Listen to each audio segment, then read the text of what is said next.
करिए, 30 अक्टूबर 1990 और 2 नवंबर 1990 को जब अयोध्या में राम भक्तों पर गोलियां निर्ममता पूर्वक चलाई गई थी और उस समय की सरकार एक तरफ हिंदू समाज को आपस में बांटने का कार्य कर रही थी और दूसरी तरफ राम भक्तों पर गोलियां बरसा रही थी,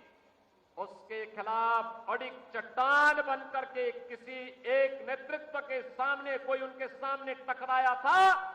तो व्यक्तित्व था सरदेव बाबूजी कल्याण सिंह जी का, जिन्होंने कहा था कि हम हिंदू समाज को बंटने नहीं देंगे, हम हिंदू समाज को बंटने नहीं देंगे। ये जातीयता का जहर घोलने वाले लोग ये भारत को कमजोर करने का काम कर रहे हैं। ये जातीयता का जहर घोलने वाले लोग भारत के सामाजिक ताने बाने को छिन्न भिन्न कर रहे हैं और एक तरफ हमें आपस में बांट रहे हैं तो दूसरी तरफ तुष्टीकरण की प्रकाशता में चढ़ करके उत्तर प्रदेश को दंगों की आग में भी झोंकने का काम कर रहे हैं। और बहनों और भाइयों, 2 नवंबर और 30 अक्टूबर 1990 की तिथि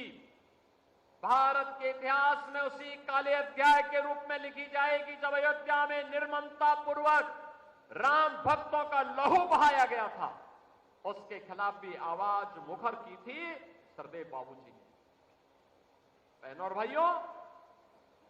वही स्थिति जब 2002 उसके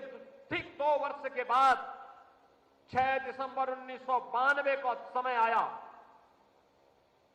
केंद्र की सरकार का दबाव था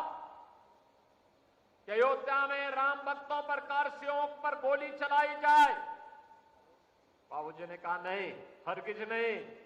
राम भक्तों पर गोली नहीं चलाएंगे।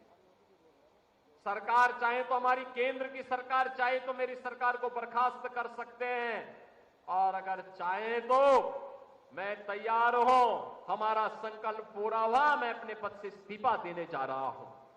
और बहनों और भाइयों, मुख्यमंत्री पद को ठुकरा करके उन्होंने अपना रास्ता संघर्ष का चुना।